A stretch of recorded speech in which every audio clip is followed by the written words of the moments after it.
بسم اللہ الرحمن الرحیم۔ واقعی رحمۃ اللہ علیہ کہتے ہیں کہ ازدی جوان یہ سن کر گھوڑا کھودا کے میدان میں آیا اور اپنے لیے حریف کو طلب کرنے لگا۔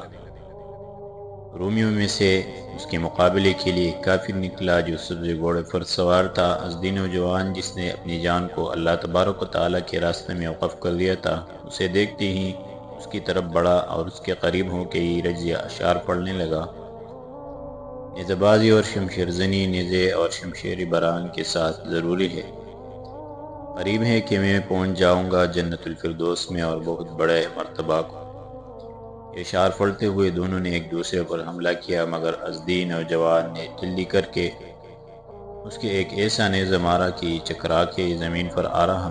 ازدی نے اس کا گھوڑا اور اسباب اتار کر اپنی قوم میں سے ایک شخص کو سپرد کر دیا اور خود پھر میدان میں پہنچ کر حلم مبارز کا نعرہ لگایا۔ دوسرا آدمی اس کے مقابلے کو نکلا، اس نے اسے بھی پہلے کے پاس پہنچا دیا۔ تیسرا آیا، اسے بھی چلتا کیا اور چوتے کو بھی موت کے گھاٹ اتار دیا، حتیٰ کہ ایک پانچواں رومی اس کے مقابلے میں آیا اور اس نے اس ازدی نوجوان کو خداوند تعالیٰ ارحم الراحمین اس پر رحم فرمائے شہید کر دیا۔ قبیلہ ازدیہ دیکھ کر غصے میں بھر گیا اور اس نے اس غیظ و غضب کی حالت میں رومیوں کی طرف بڑھنا شروع کر دیا۔ رومی بھی یہ دیکھ کر ٹھنڈے دل کی طرح مسلمانوں کی طرف بڑھے اور ان کا ایک کنارہ مسلمانوں کے میمنہ سے نکل کر قریب ہو گیا۔ حضرت عبیدہ بن جراح رضی اللہ عنہ نے فرمایا، خدا کے دشمن تم سے بالکل قریب ہو گئے، انہیں ڈیر کر کے رکھ دو اور یاد رکھو کہ اللہ سبحانہ تمہارے ساتھ ہیں۔ صبر، صدق اور اللہ تعالیٰ کی مدد نصرت کے بھروسے پر ثابت قدم رہو اور اپنے پیروں کو استقلال کے ساتھ ایک جگہ جما لو۔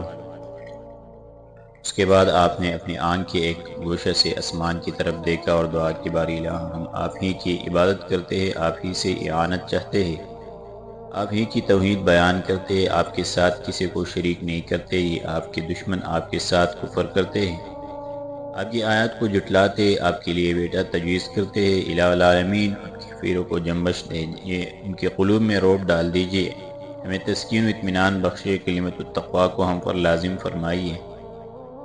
یہ ذات جو وعدہ خلافی نہیں کرتا، ہمیں اپنے دشمنوں سے امن دیجیے۔ الہ العالمین اور اے مولا کریم جس نے اپنی کتاب میں ارشاد فرمایا کہ اللہ کو مضبوط پکڑ لو، وہی تمہارے مولا ہے اور کیا ہی اچھے مولا ہے اور کیا ہی اچھے مددگار ہے، ہمیں ان کافروں پر غلبے دیجیے۔ کہتے کہ آپ مجیب الدعوات کے حضور میں دعا مانگ ہی رہے تھے کہ رومیوں نے مسلمانوں کے میمنہ پر، جس میں قوم ازد، مزاحج، حضرموت اور خولان کے آدمی تھے، حملہ کر دیا۔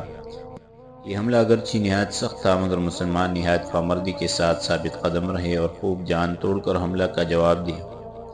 رومیوں کا دوسرا دستہ بھی انہی کی طرف متوجہ ہوا اور انہوں نے ان کا بھی نہایت صبر جمیل کے ساتھ مقابلہ کیا اور ثابت قدمی دکھلائی۔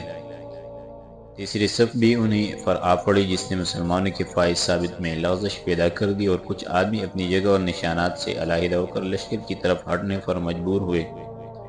بعض نے استقلال سے کام لیا اور وہ اپنے علم نشان اور علم کے ماتحت برابر رومیوں سے لڑتے رہے۔ پیچھے ہٹنے والوں میں قوم زبید بھی تھی جو اس وقت میمنہ میں کھڑی ہوئی تھی۔ حضرت عمرو بن مادی کرب رضی اللہ عنہ جو اس قوم کے سردار تھے اور جن کی بہادری و شجاعت کی وجہ سے جو انہوں نے زمانِ جاہلیت اور اسلام میں کی تھی، ان کی قوم ان کی نہایت عزت و تکریم کرتی تھی، اور جن کی عمر جنگ یرموک میں 110 برس کی ہو گئی تھی، مگر ان کی شجاعت و برات نے انہیں اس پیرانہ سالی میں بھی جنگ پر آمادہ کر رکھا تھا۔ یہ دیکھ کر میرے قوم نے اپنا مورچہ چھوڑ دیا ہے، چلاتے ہوئے ان کے طرف بڑھے اور فرمایا، اے آل زبید، اے آل زبید، دشمنوں سے بھاگتے ہو، موت کے پیالے پینے سے گھبراتے ہو، ذلت و عار کو پسند کر لیا، ناموس کو خیربات کہہ دیا، ان کافر کتوں سے کہاں کی گھبراہٹ ہے، یہ کیسی بے قراری اور جلدی ہے؟ کیا تم یہ نہیں جانتے کہ اللہ تبارک و تعالی مجاہدین و صابرین کی حالت سے واقف ہے، اور جس وقت وہ ان کی طرف دیکھتے ہیں کہ انہوں نے میری مرضیات میں صبر استقلال سے کام لیا ہے اور میرے احکام میں ثابت قدمی دکھلائی ہے، وہ اعانت و نصرت سے ان کی مدد کرتے اور فتح و کامران سے ان کی تائید فرماتے ہیں۔ بس کہاں بھاگے جاتے ہو؟ کیا تم نے عار کو بالکل ہی پسند کر لیا اور دخول نار اور غضب جبار کے واقعی مستحق ہو گئے؟ ان کی قوم اپنے سردار حضرت عمرو بن مادی کرب زبیدی یا حجاج بن عبد الغوث رضی اللہ عنہ علیہ اختلاف روایت کا یہ کلام سنتے ہی بے تابانہ اس طرح پیچھے لوٹے جس طرح اونٹنی یا اور کوئی مادہ اپنے بچے کی طرف بھاگتی ہیں اور آپ کے گرد جمع ہو گئی۔ ان کی تعداد اس وقت 500 آدمیوں کی تھی، جن میں سوار اور پیدل دونوں ہی تھے، اور جمع ہوتے ہی ایک سخت حملہ کر دیا۔ حمیر، حضرموت اور خولان بھی ان کے ساتھ بڑھے اور ایک ایسا متفقہ حملہ کیا کہ رومی پیچھے ہٹنے پر مجبور ہو گئے اور طوعاً و کرہاً اپنی جگہ چھوڑنی پڑی۔ قوم دوست حضرت ابو ہریرہ رضی اللہ عنہ کے ساتھ چلی اور اس نے بھی رومیوں پر حملہ بول دیا۔ حضرت ابو ہریرہ رضی اللہ عنہ نے اپنے نشان کو حرکت دی اور اپنے قوم کو مخاطب کر کے فرمانے لگے، لوگو، حور العین کے معانقہ، رب العالمین کے جوار رحمت اور جنت النعیم کے پہنچنے میں جلدی کرو۔ اللہ جل جلالہ کے نزدیک میدان جہاد سے زیادہ کوئی جگہ محبوب نہیں ہے۔ یاد رکھو، اللہ تبارک و تعالی نے صابروں کو ان کے غیر و فرماحضی اس وجہ سے فضیلت بخشی ہے کہ وہ ایسی جگہوں میں حاضر نہیں ہوئے۔ قوم دوست آپ کی الفاظ سن کر آپ کے گرد جمع ہوئی اور رومیوں پر ایک جان توڑ حملہ کر دیا۔ دونوں فریق ایک دوسرے سے دست و گریباں ہوئیں اور چکی کی طرح حرب ضرب نے انہیں زداور بنا دیا۔ رومی مسلمان کے میمنہ پر گرے اور انہیں رلا دے کے ان کے قلب کی طرف دھکیلتے چلے گئے۔ مسلمان نے اگرچہ استقلال اور نہایت استقلال سے کام لیا، مگر فوراً ہی رومیوں کی ایک اور جمعیت آ گئی اور اس نے بھی مسلمانوں کے میمنہ پر حملہ کر دیا۔ مسلمان شکست کھا کر پیچھے ہٹنے پر مجبور ہوئے کہ گھوڑے الٹے پاؤں عقب کی طرف لوٹتے جاتے اور میدان حرب کو بکریوں کی طرح جیسے کہ وہ شیر کے سامنے سے بھاگتی ہیں خالی کرتے جاتے ہیں کہ عورتوں نے مسلمانوں کے گھوڑے دم کے بل ہٹتے دیکھے اور انہوں نے آپس میں چیخ کر پکارنا شروع کیا، عرب کی لونڈیوں، مردوں کو گھیر لو، شکست کھا کر بھاگنے سے روکو اور انہیں لڑائی کی طرف لوٹا دو۔ حضرت سعیدہ بنت عاصم خولانی رضی اللہ عنہ کہتی ہے کہ میں بھی اس روز اس ٹیلے پر موجود تھی۔ اس وقت مسلمان نے اپنے میمنوں کو چھوڑ لیا تو ہمیں حضرت غفیرہ بنت غفار رضی اللہ عنہ نے، جو ایک جان باز عورت تھی، آواز دی اور کہا، خواتین عرب، ان بھاگنے والوں مردوں کو روک لو، اپنے بچوں کو اپنے ہاتھوں میں اٹھا لو اور انہیں لڑائی پر برانگیختہ کرتے ہوئے ان کا استقبال کرو۔ یہ سنتے ہی عورتیں آگے بڑھے اور گھوڑوں کے منہوں پر پتھر مار مار کر انہیں پیچھے لوٹانے لگی۔ عاص بن منبہ کی صاحبزادی چلا چلا کر کہتی جاتی ہیں، جو مرد اپنی بیوی کو چھوڑ کر بھاگے، اللہ تبارک و تعالی سبحانہ سے رسوا کر دے۔ تمام عورتوں نے چیخنا شروع کیا، اگر تم نے ہمیں ان کافروں سے نہ بچایا تو تم ہمارے خاوند نہیں۔ حضرت یاس بن سہیل بن سعید طائر رضی اللہ عنہ کہتے ہیں کہ حضرت خولہ بنت عزور، خولہ بنت ثعلبہ انصاریہ اور بنت مالک بن عاصم، سلمہ بنت ہاشم، نعام بنت قناز، ہند بنت عتبہ بن ربیعہ اور لبنہ بنت جریر حمیرہ رضی اللہ عنہن نے کمر کس کے لاٹھیاں لے کر عورتوں کے آگے آگے تھی اور حضرت خولہ رضی اللہ عنہ اشعار پڑھتی جاتی تھی کہ وفادار عورتوں سے بھاگنے والوں، ان عورتوں سے جو خوبصورت ہے اور صاحب اولاد، انہیں دشمنوں کے سپرد کیے دیتے ہوں، جو ماں ہماری لڑکیوں کے ہمارے مالک ہو جائیں گے۔ یہ کافر بڑی بدکاری سے تجاوز کرنے والے ہیں، ہمیں بہت بڑی فرانگدی حاصل ہوگی۔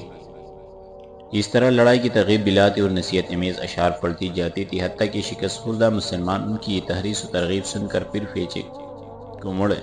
حضرت ہند بنت عتبہ ایک لاٹھی لیے ہوئے نکلی، آپ کے پیچھے مہاجرین کی عورتیں تھیں اور آپ یعنی ہند بنت عتبہ اپنے اشعار جو آپ نے جنگ احد کے روز کہے تھے پڑھتی جاتی تھی۔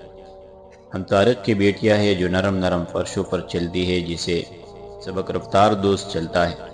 ہمارے سروں میں مشک کی خوشبو ہے اور ہمارے گلوں میں موتی ہے۔ اگر تم رخ کرو تو ہم معانقہ کرے اور نرم فرش بچھا دے، اور اگر پھرو تم ہم جدا ہو جائے، اور یہ جدائی ہمیشہ کی جدائی۔ بہت کم عاشق ہے جو اپنی چاہتوں کی حمایت کرتے ہیں، بس تم اپنے دشمنوں کو مارو اور فعل کرنے والوں کے ساتھ نیکی کرو۔ کہتے ہیں کہ انہوں نے یہ اشعار پڑھتے ہوئے مسلمانوں کے میمنہ کا رخ کیا اور وہاں مسلمانوں کو شکست کھا کے بھاگتا ہوا دیکھا تو ان سے چیخ چیخ کر کہنے لگی، اللہ تبارک و تعالیٰ سے جو تمہاری حالت سے واقف ہے، اس کی جنت سے کہا بھاگتے ہو اور شکست کھا کر کدھر جانا چاہتے ہو۔ اس کے بعد انہوں نے اپنے خاوند حضرت ابو سفیان رضی اللہ عنہ کو شکست کھا کر بھاگتے ہوئے دیکھا تو ان کے گھوڑے کے منہ پر ایک چوب مار کر کہنے لگی، ابن سخط کہا ہوں، لڑائی کی طرف لوٹو اور اپنی جان دے دو تاکہ تم اس تحریص و ترغیب سے پاک و صاف ہو جاؤ جو تم نے پہلے رسول اللہ صلی اللہ علیہ وسلم کے مقابلے میں لوگوں کو دی تھی۔ یہ سن کر ابو سفیان رضی اللہ عنہ لڑائی کی طرف پلٹے، اب کے ساتھ دوسرے بھاگنے والے بھی ہوئے اور عورتیں بھی ہمراہی میں چلے۔ میں نے دیکھا کہ عورتیں مردوں سے بڑھ بڑھ کر حملہ کر رہی ہے، اور وہ گھوڑے کے بیچ میں لوگوں کو مارتی پھرتی۔ میں نے ان میں سے ایک عورت کو دیکھا کہ وہ ایک بہت بڑے کافر کی طرف گھوڑے پر سوار تھا چلی، اور جب تک اسے مار مار کر گھوڑے سے گرا نہ دیا اس وقت تک پیچھے نہ ہٹی۔ اس کے بعد اسے یہ کہتے ہوئے قتل کر دیا کہ مسلمانوں کے ساتھ اللہ تعالیٰ کی مدد کے یہی معنی ہے۔ حضرت زبیر بن عوام رضی اللہ عنہ کہتے ہیں کہ مسلمان نے ایک سخت حملہ کیا، اور اس حملہ سے ان کا مقصود سوائے خوشنودی رب ذوالجلال اور رضائی رسول اکرم صلی اللہ علیہ وسلم کے اور کچھ نہیں تھا۔